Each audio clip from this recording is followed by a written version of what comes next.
Bonjour à tous les amis, c'est Pierre et je suis très content de vous retrouver. Alors aujourd'hui, je vous parle du livre d'Alan Carr, à nouveau du chapitre numéro 15.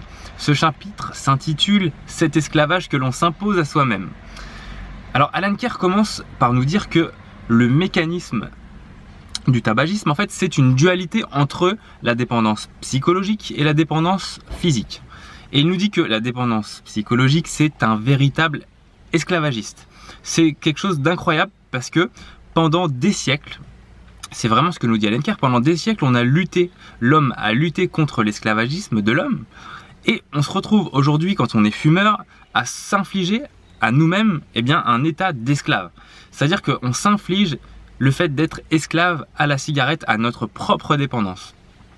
Sachez une chose, c'est que vous êtes aussi l'esclavagiste, donc vous avez aussi la possibilité de vous libérer de cet esclavagisme, d'accord ? Vous allez tout comprendre.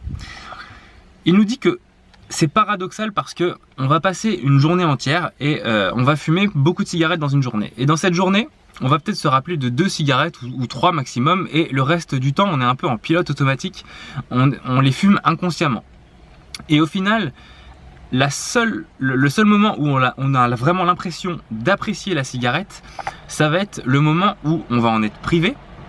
Et ça va être par exemple, je sais pas, le moment où on doit être en public,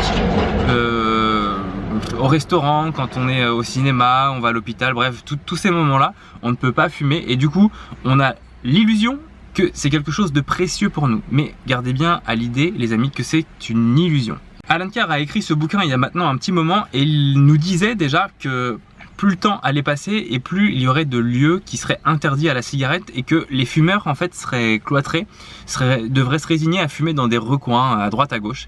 Et en fait aujourd'hui, en tout cas en France, c'est exactement ce qui se passe avec la loi E20 par exemple, qui nous oblige à ne plus fumer dans les lieux publics, dans les lieux couverts.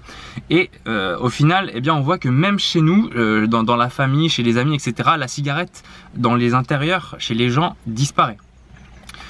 Et Alan Carr nous dit qu'à l'époque, il se souvient que c'était à peu près une formalité de pouvoir rentrer chez des amis et de fumer, voilà, entre copains, quoi. Ça se faisait beaucoup. Je me rappelle aussi à l'époque de mes parents, je me rappelle que ça fumait dans le salon, voilà. Il y avait même les enfants qui jouaient autour, on fumait aussi en voiture, bref. À l'époque de nos parents, c'était comme ça. Aujourd'hui, c'est vraiment différent et Alan Carr l'avait prédit. Il nous dit que c'est quand même compliqué pour des gens comme nous d'aller chez des amis et puis de leur dire écoute, sors ton cendrier, on va s'allumer une cigarette. Non, aujourd'hui on a juste une envie quand on est fumeur, c'est soit on essaie de trouver des stratagèmes pour s'éclipser régulièrement de la réunion familiale ou de la soirée entre amis pour aller fumer en espérant qu'il y ait des fumeurs à cette soirée pour pouvoir ne pas être seul. Et sinon, s'il n'y a aucun fumeur et que on a du mal à s'éclipser, on n'a qu'une envie, c'est de disparaître sous terre, c'est de s'enterrer. Et on n'ose vraiment plus demander est-ce qu'on peut fumer à l'intérieur. Ou en tout cas, si on le fait, on est totalement mal à l'aise et du coup, on a la sensation de gêner vraiment les personnes qui nous reçoivent. Alan Carr nous dit également que du coup, il faut pas du tout penser et croire que c'est les gens qui nous reçoivent le problème. Le problème, c'est simplement notre addiction. Ne jamais oublier ça. Ne jamais oublier que c'est la petite bête qui nous demande d'alimenter notre corps en nicotine qui est la base du problème et c'est absolument pas les non-fumeurs ou l'entourage, etc. Ni même c'est même pas le contexte, c'est pas parce qu'on est chez des amis qui sont non-fumeurs, non, c'est même pas ça la base du problème. Et c'est même pas une question d'être libre, de faire ce qu'on veut où on veut, c'est simplement, les amis, le fait que vous avez en vous, comme un petit monstre, si vous voulez, qui sans arrêt, vous met en inconfort parce qu'il veut sa dose de nicotine. Sachez-le, une fois que vous serez libéré de cet esclavage, vous retrouverez vraiment votre liberté. Alan Carr nous prend un exemple que je trouve vraiment génial. Il dit qu'au propre mariage de sa fille, ça devait être l'un des plus beaux jours de sa vie et il aurait voulu en profiter totalement, simplement à l'église.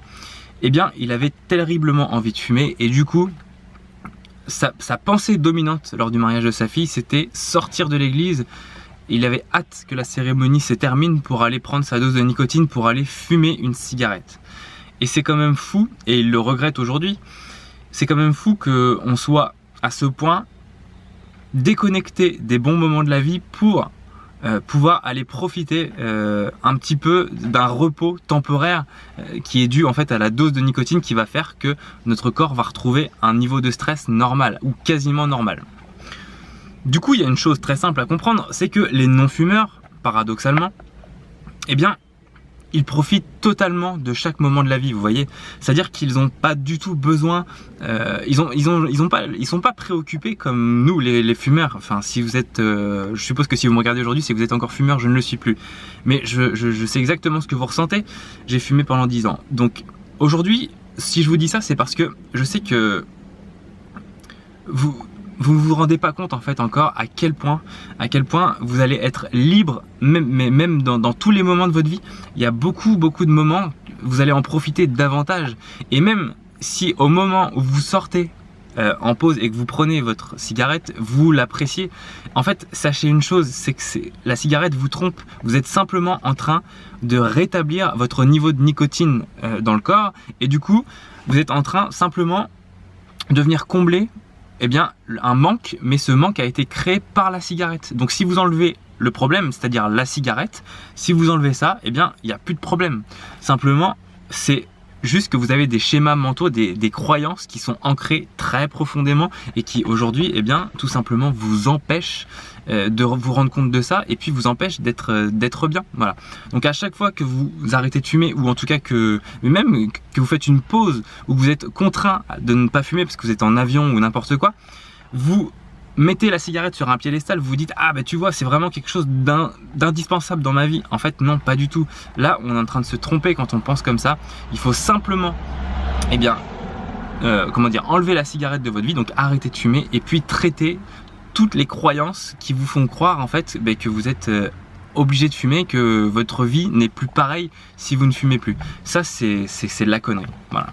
Alan Carr aussi nous dit qu'il adore le bowling. Il adore le bowling, et à l'époque où il fumait, il aimait vraiment beaucoup ce jeu, mais au bout d'un moment, il était en inconfort, il était stressé, il était agité à l'idée de devoir attendre la fin de la partie pour pouvoir fumer.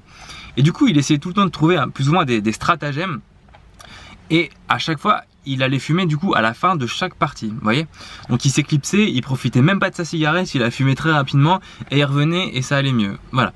Mais pour tout vous dire, le jour où il a arrêté de fumer, il a profité de son jeu préféré qui est le bowling, mais d'une façon incroyable. Il était libre de passer autant de temps qu'il voulait avec ses amis et d'être vraiment totalement à 100% dans le moment présent avec ces personnes-là, au lieu de penser au futur, c'est-à-dire au moment où on va prendre notre dose. Voilà.